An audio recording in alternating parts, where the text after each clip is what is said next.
All right, so just finished creating this UHAX um, example demo product that kind of has a little bit more than your standard commerce product page, Drupal commerce product page.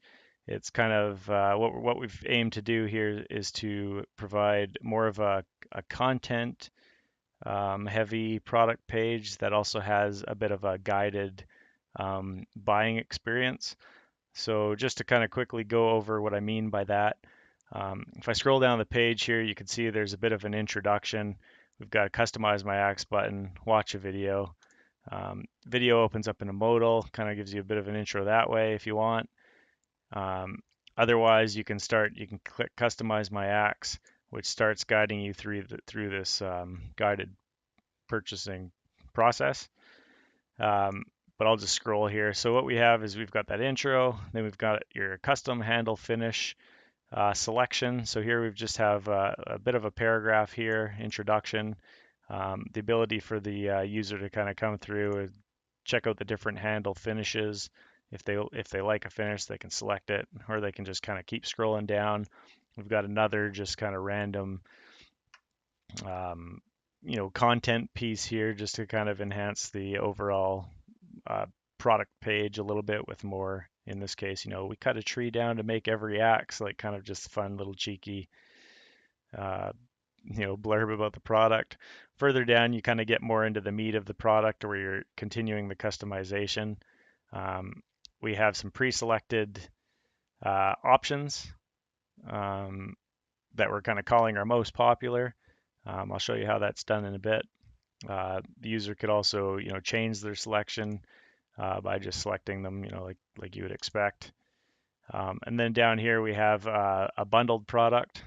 Um, this is more of like an add-on product than it is a bundled product, I guess, because what we're saying here is that would you like to add a sheath to your axe, for an extra fee, yes or no. The user can select. Then down at the bottom here, we have a review page where this is kind of your primary add to cart form where we see all our attributes now. You can see that the options that we've selected above are already pre-selected here. There's some syncing going on there. You can see the image with the handle that we selected is being included here. And then we kind of have just this neat little kind of pop over information sheet, just another interesting thing to enhance this product page. Um, Once we have these selections, nothing's set in stone. You can see we can change, you can toggle our selections.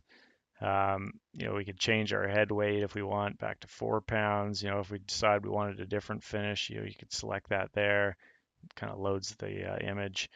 And what's kind of cool about this is that the syncing was happening as we're going down, but if I scroll back up, you can see that our options that we've changed are also being synced again, up the page. So it doesn't matter where we are on this page, what selection we make, we're always getting the correct uh, option in our like that we would get if we added to cart.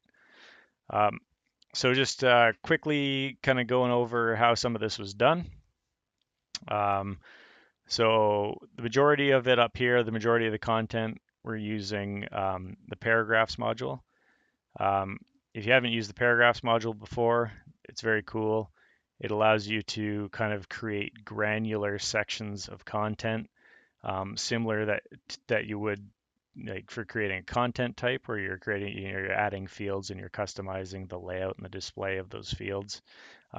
But with paragraphs, you're doing it for a specific chunk of content. So this here is one paragraph. This little section here, that's one paragraph. This slider is a paragraph. Here, this one here is the same paragraph type as the top, but I've got a toggle whether the image is on the left or the right. So we're using that same one there. And then down below the add to cart form, we have this little blurb here, which is actually another paragraph, the same as this here. We've just kind of customized it a little differently. The benefit to paragraphs is that with this type of reusable content, Once a paragraph has been made, you can use it on other product pages, in a blog, in other content types, wherever you see fit. You can reuse paragraphs, so um, you're writing less, or you're doing less configuration, and you're styling less elements. Just kind of creates a more consistent way of building a site, I guess. The other cool thing about paragraphs is that once you've created paragraphs and you've put them on your page, um, if when I go back and edit this product page, there's an actual drag and drop interface where you can kind of move paragraphs up and down so that you can kind of change the layout of the page that way. So that's pretty cool. So a bit more on how some of these other things are done. The slider and these attribute selections, and then the add to cart form, the syncing is done pretty easily. Pretty much whenever one of these elements, whether it's in the form or up here, is clicked, just on that event, there's just some JavaScript happening that's either triggering the same option to be selected in the form or the other way around. That's a little bit complicated. You could go in and check out the JavaScript file that I have. It's uh-ax.javascript or .js, jQuery file, I should say. This is it. This is all specific to the one page. The majority of it has to do with the syncing of the elements. There's some other things in there, and I've commented really well. You can read through it pretty easily.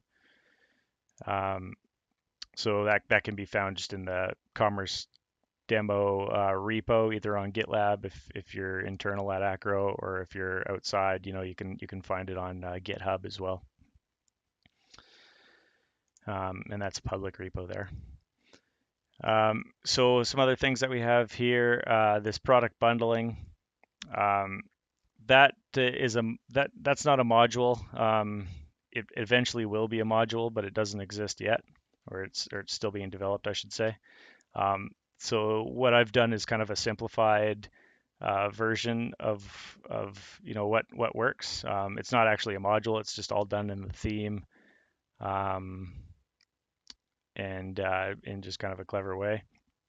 So the way that works, if I just kind of switch over here to an admin view, so if I scroll up here and edit this page, actually before I go on here, you can see kind of the paragraphs in action. So the drag and drop interface, you can move these things around to wherever you want. You can add new paragraphs. You can edit existing paragraphs pretty easy. But anyway, moving on. Down below here, down at the bottom here, I've got this bundled products. And what that is, that's just a product variation reference field. So that just allows the user, to start searching for a product. The results will come up. They just select the product they want to use. So in this case, I've got the Axe leather sheath, which is a separate product that I've just then searched and just included here and saved. So once the bundled product is there, if I switch now over to my theme, here we have a form alter.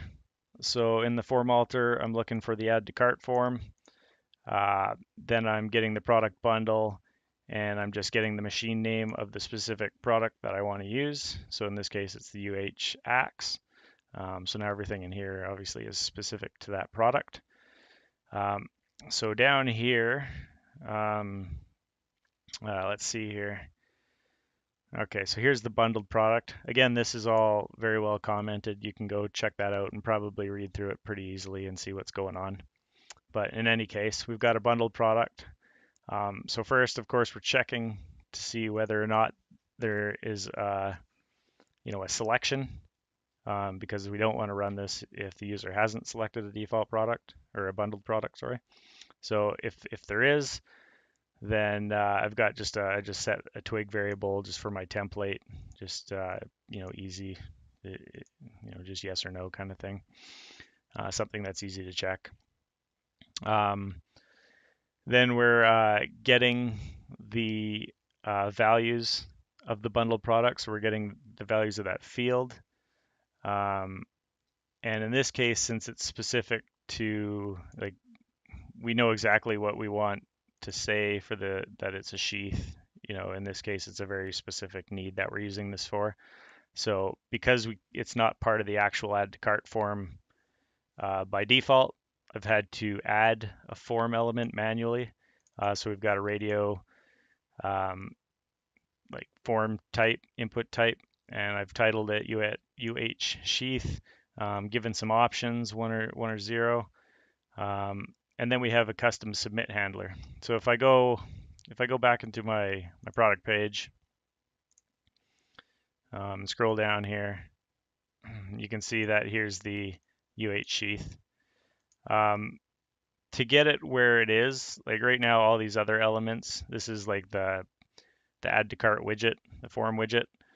So normally this would just kind of, like, I wouldn't be able to get it right like within the form elements right off the bat. So when the page loads, I just have some jQuery that just takes that element and just moves it where I want it. Since it's at the bottom of the page, the user doesn't see it. It's just works well.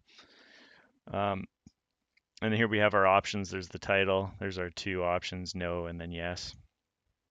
And then I've also kind of just configured it, since it's not part of the add to cart form. Instead of trying to calculate the total here, I've just added a little disclaimer that says, plus $80 with the UH sheath. Whereas if I hit no, then that removes itself. So yes, no, it just kind of toggles on and off. That's important because obviously we want to alert the user that there's an extra charge involved, before they hit add to cart. And if I'm not going to calculate it, then that's an alternate way to do it. So anyway, with these options, and because we're altering kind of how the submit of the form works, we need a custom submit handler. So that's this here. So now if I scroll down to the custom submit handler, that's this chunk right here. Basically, we're just like when add to form, when that action is happening, or add to cart, sorry, we're just getting the values from the form state. We're kind of looping through the products, loading them up, and then just injecting them into the cart at the same time. Works pretty good. This is good for like an add-on product for the most part, which is what this is. Or say if you wanted something like if you buy a product and you want to give something else free, like some free stickers or something, something like this could work well for that. But it's pretty limited on what it can do. But again, this is built for a specific need, and hopefully a module will come out here soon that provides some more robust functionality. So that's basically how that works. Just to finish up that part of the demo. So we've got our sheath, yes. If I hit add to cart, you can see here that both the axe, our selection, and then the sheath has been added. If I go to my my cart here, I'd already added it earlier. That's why you see 4. But anyway, we've got 2 products now added to the cart. And the benefit to this is that if the person actually goes to their cart and they decide, actually, I don't want a sheath, they can just remove that. But then they still have the axe. They don't have to go through that purchasing again.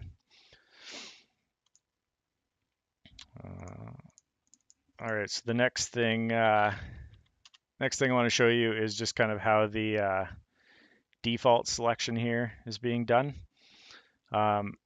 So again, this isn't something that is available in Commerce yet. So I've kind of had to create a way how to do that. So the easiest way that I could think of, being a front end developer, not as good, with the module development as a lot of the software guys are. I'll show you kind of how that works. So if I edit this product and I scroll down here, so we have all our product variations, which are just normal. And then underneath here, I've got a field for default selected variation. And so again, this is a product variation reference field that's referencing this product. So once all these variations have been added and I've saved it, I can go back, edit the form or edit the product, and then now I have all these options available to me. So I can scroll through and check any option I want and just select it. And then what that does, it's pretty straightforward. If I go back to my theme and go back to my form alter here, I've got this little section here. So basically what it's doing is, again, it's just checking to see if that field has a selection. If it does, then it just gets the value of that that selection. It loads up the target ID, and it just sets the variation ID in a variable in Twig or for Twig. And then if I go to my add to cart form, which is also a custom add to cart form template, by the way, I have just this little check here that says, if the form, if that default variation has been set, that variable, then it just kind of prints out a span element, which I've hidden with CSS. I have a data variation, default variation ID, just a data value, which once that's on the page, if I go into the jQuery here, I have just this quick little check here that just says if that span exists, then get the ID from that data field, and then I also check the current URL. And then once I have the current URL, I check again to see if there's already a variation loaded. Because say if you add a product to your cart, you go into your cart and then you click the product to go back to the product page, it'll load up the variation of the products that's in your cart. So because of that, we need to check whether or not there's already a variation loaded in the URL, or else you'll end up loading that variation and then loading the default, and it just doesn't work right. So anyway, check to see if the variation is already in the URL, and if it's not, then we reload the URL, get the current URL, basically reload it with the default variation ID. So you do get a double page load, but it's pretty quick and it's not really that noticeable unless you already know that it's happening. So just to kind of show you, if I remove that variation, which is kind of our default there, if I just load this page, you'll see it. So it loads and then it quickly loads again. And then you can see here now that our variation ID, the default variation, has been appended, which is 145 in this case. Just to show you how that other bit works there, so that it doesn't load if you already have a variation. So if I change some options here, add that to my cart, go to my cart. So if I look at the URL here, you can see that the variation ID, I don't know if you can see that, but the variation ID is 176 instead of 145 because I've changed some of the options. So if I click that to go back, because this variation 176 is included in the URL, it doesn't then load the one that I have as a default because it doesn't need to. It shouldn't in that case. Yeah, so that's kind of the basics of it, how this is built. Pretty straightforward. A lot of it's just, some problem solving, from a front end perspective, mixed with some fun jQuery, for doing some cool syncing stuff, and then some other fun features that are just, part of the template and whatnot. If you have any questions, you can try and get a hold of me either, through Acro if you're an employer. If you're an outside of Acro, you can try and contact us through our website, acromedia.com, through GitHub. The GitHub URL is for this demo is github.com/acromedia/commerce-demo. That'll bring you to, code that you can download, review, set up locally, or whatever. It's public. There's an issue queue there. If you find any bugs, you can talk to us that way. Um, you can also find us on Twitter, Facebook, all that kind of stuff. So anyway, I hope that is something that you're interested in, just how this works. And I'm sure better solutions will come up over time. But for now, this is what we got, and it works pretty good. All right, thanks a lot. Bye.